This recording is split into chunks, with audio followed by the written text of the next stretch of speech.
Well, the history of Goshen Farm stretches back over 300 years. It was in 1663 that the land was originally patented by Henry Woolchurch. Goshen was built sometime in the late 1780s.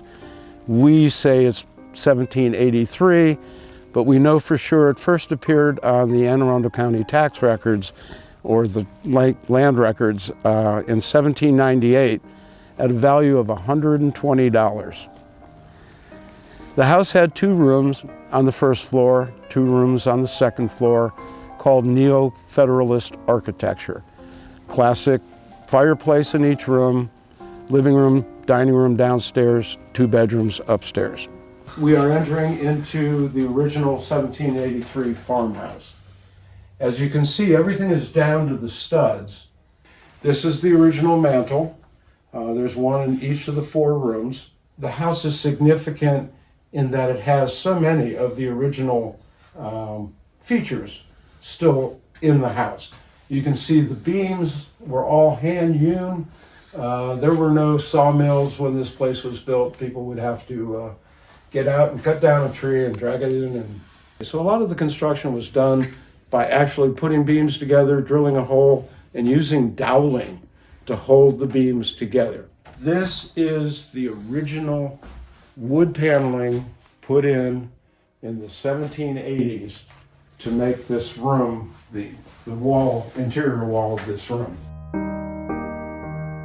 The original stairs that were put in when the house was built in the 1780s. You'll notice the closet in the corner.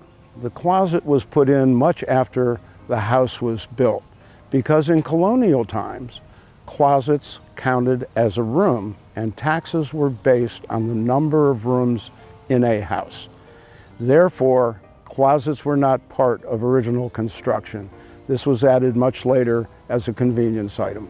In 1853, Henry Tidings bought the house and 179 acres for a total of $1,330. Tidings was a Southern sympathizer, and rumor has it that he would use the Little McAtee River, which was only 3/4 of a mile from Goshen Farm, the headwaters, and smuggle goods from the farm through the blockade of Baltimore, up to Baltimore, sell his goods, and come back.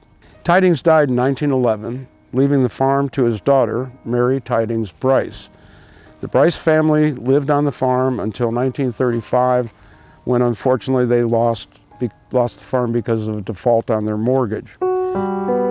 Modern history really starts in 1941 when Goshen Farm was purchased by Dr. Morris Radoff and his wife, May.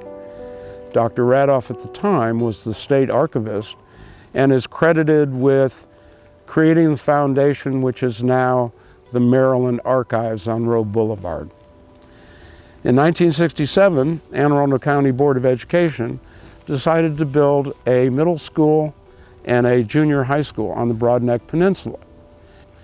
They agreed that the Radoffs could live on the land in the house until both passed away, at which time the Board of Education would take full control. May Radoff didn't pass away until 1996.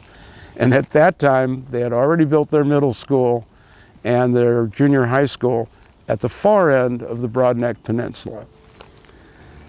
The Radoffs used some of the proceeds from that sale, put on an expanded front porch, and build a new section to the back of the house.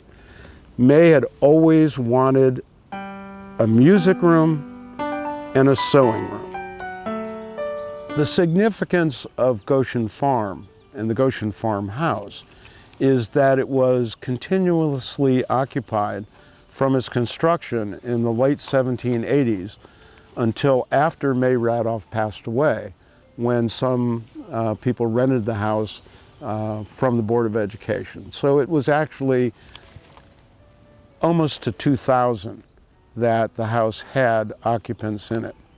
Now, the original house consisted of the 4 rooms built in the late 1780s. In the mid-1860s, a building that existed elsewhere on the property was moved up and attached to the back of the Goshen farmhouse. There is no way to tell for sure but we speculate that it could have been slave quarters that were moved up. We know very little about the actual use of slaves in the history of Goshen Farm. When census data was collected, they simply listed the quantity of slaves owned.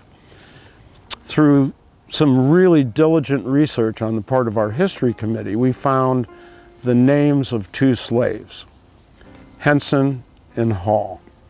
And those 2 names are who our Henson Hall slave garden is named after. The garden is run by one of our members who plants all of the typical kind of crop that slaves would have grown in the small amount of land their owners would allow them to grow.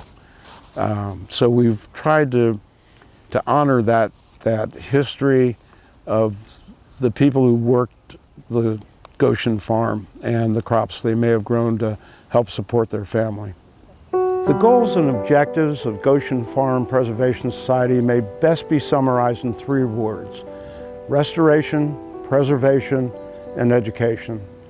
Over the last 6 years, we've increased our educational programs beyond the wildest dreams we had, and we have participation from children through college-level individuals.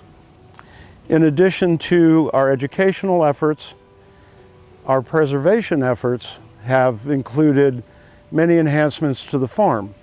Put a new roof on the farmhouse to protect it from the elements. We've installed a wildlife pond with the help of the United States Department of Agriculture. We have the sharing garden, the hoop house, where we grow vegetables year-round for distribution to needy families throughout the Annapolis area. All of this has been very gratifying. However, our efforts to restore the Goshen Farm house have fallen way behind our efforts in the education and preservation area. Fortunately, the Goshen Farm Preservation Society has recently received a $60,000 matching grant from the Maryland State Legislature. And with the monies from that grant, we hope to restore the Goshen Farm house and leave it as a living legacy of life on the Broadneck Peninsula from the 1600s to the 1900s for future generations to love and enjoy.